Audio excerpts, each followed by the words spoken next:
There is historic news from behind the Iron Curtain.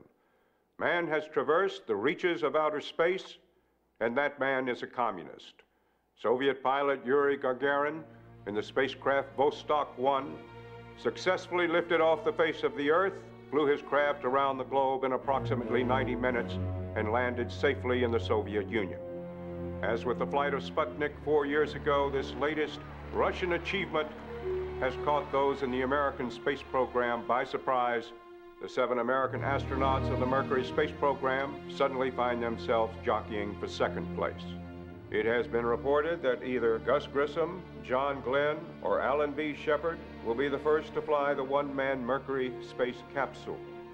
Just when the flight will take place has been the subject of much speculation. Tonight, President Kennedy is meeting with officials of the National Aeronautics and Space Administration to discuss not just why we are losing the space race, but perhaps if it has already been lost. The Russian went into orbit. One orbit, yes.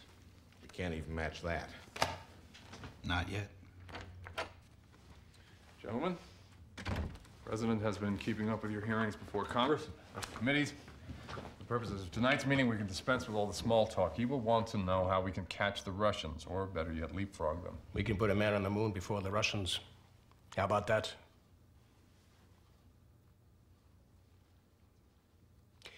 It will take a concerted national effort, something along the lines of the Manhattan Project.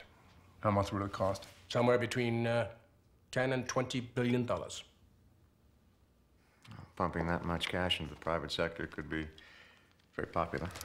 He's going to ask if there's anything we can do for less of the taxpayers' dollars. What if we put up a space laboratory of some kind? They'll beat us. If we get into a race with them over heavy lifting capabilities, which is all that putting up a space station will demonstrate, we're going to lose for at least the next 5 years. Hugh, were you as sure about this when you were working under Eisenhower? No, but the Soviets hadn't put a man in space then.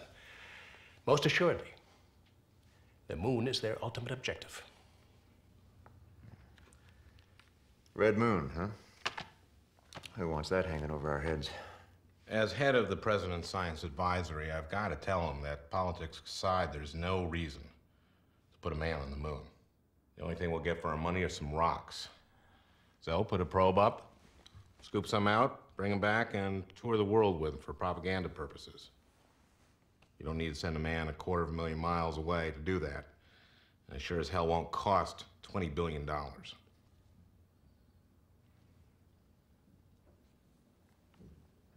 Well, certainly the president realizes that the moment a man steps on the moon will be a definitive one in the history of the world. Especially when he sticks Old Glory in it and salutes. He's ready for us. Can the President count on anything in the immediate future? Yes. 2nd of May. We'll have an American up on the 2nd of May.